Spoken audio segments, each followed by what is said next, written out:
Okay, let's carry on. It was a group of about 12 men and young boys, and I literally ran to the back of the temple, over there into the corner. That's the first time I've ran since I've been here. It's 41 degrees and it's gone 5 o'clock. And then I walked down the side of the temple. 2 of them did come in here and they saw me, but they've all moved on very rapidly, thankfully. I don't mean to be rude, but I'm just not in the mood today. So where were we? Devi and Varaha. So we've got that story. You can see the crescent moon shape just above Varaha. Now this block starts about 8 feet off the floor. There's a step here. So some light angles make it difficult to see. But it should be visible there. You've got the dagger in front of the boar, which is the symbol of the empire. Well, this is the whole symbol of the empire. And then the sun on the left-hand side. Now this is a Shiva temple. There are images of Shiva inside, and there are carvings of the Ramayana story and others.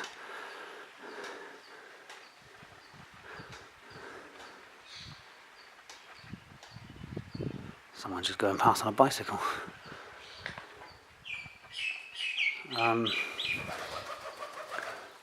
Pigeons here. Just stand back because he's not far from me and I don't want him to see me and come and start talking with me.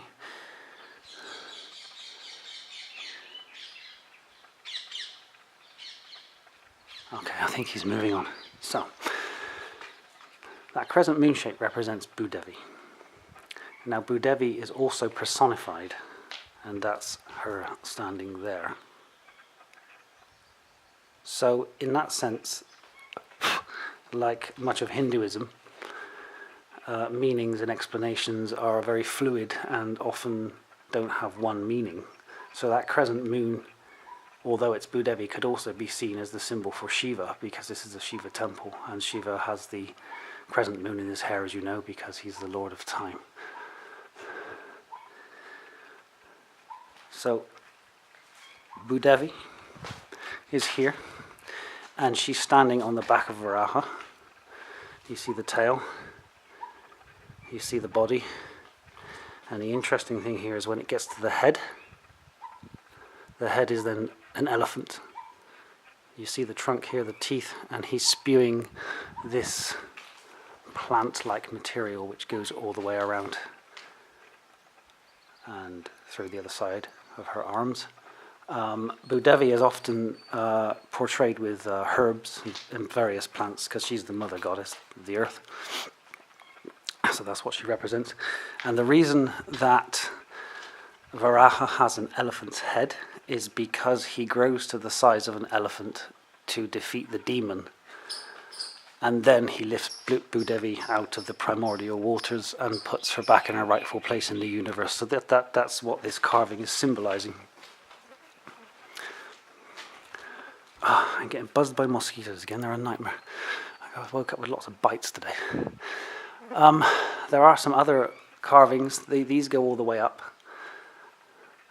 I don't know what they are. Sometimes they are just floral designs or patterns. They don't actually have any meaning. They're just for aesthetic reasons. The interesting thing is, although they're on different blocks, they kind of join one together, but it's very subtle. They're not carved in situ, in other words. Those go up to what's a monkey at the top there, and then this is very interesting, what's on the ceiling above. You have, again, a floral pattern in the middle, and you've got 2 snakes. I hope you can see them clearly, one on either side, both facing a circular object. One is very smooth, one is roughly cut. This snake looks like a cobra, and I don't know what that one is. Also on the top there you've got another version of the emblem, which makes things confusing. There's 2 boars facing a dagger. And if we turn around and look at the northern wall, you've got another version, but without the sun and the moon, or the crescent Bhudevi shape. You've got the same two boars at the top facing the dagger, and you've got exactly the same images coming down to, strangely, a much smaller version of a female carving. I've never determined whether that is actually Bhudevi or not. It most likely is. If we go past the center of the entrance, we have another Bhudevi carving here. You can see her standing on the Varaha again. You've got the same carvings going up the wall. You've got the two snakes, although the discs are missing. I don't know what the reason for that is.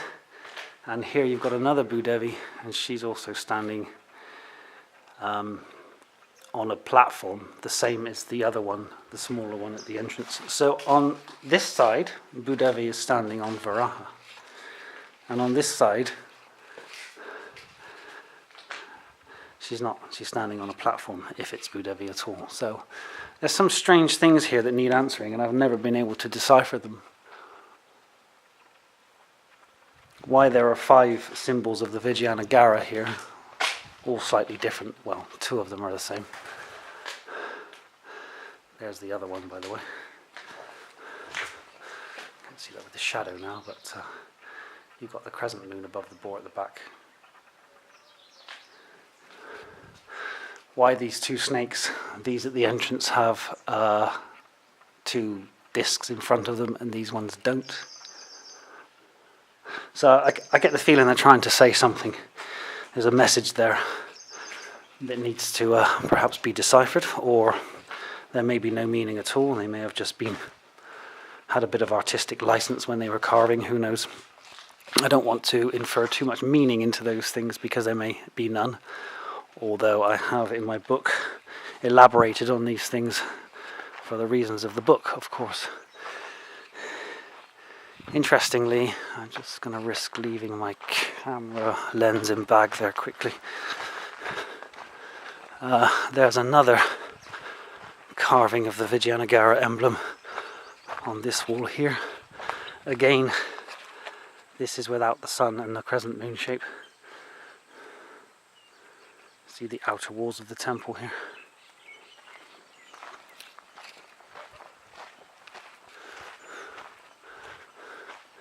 These images are just kind of temple designs. Oh gosh, mosquitoed here very badly. Oh well, the price we have to pay for this enjoyment.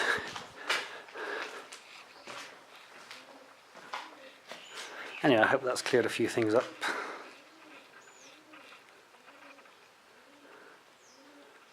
If you have any questions, of course, you may ask. I do love the sight of a proper Indian woman in a sari carrying a basket on her head. Although I shouldn't be filming her really, never mind.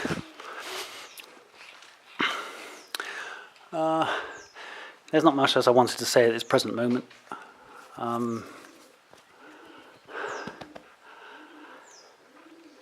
So I'll stop recording now. Thank you.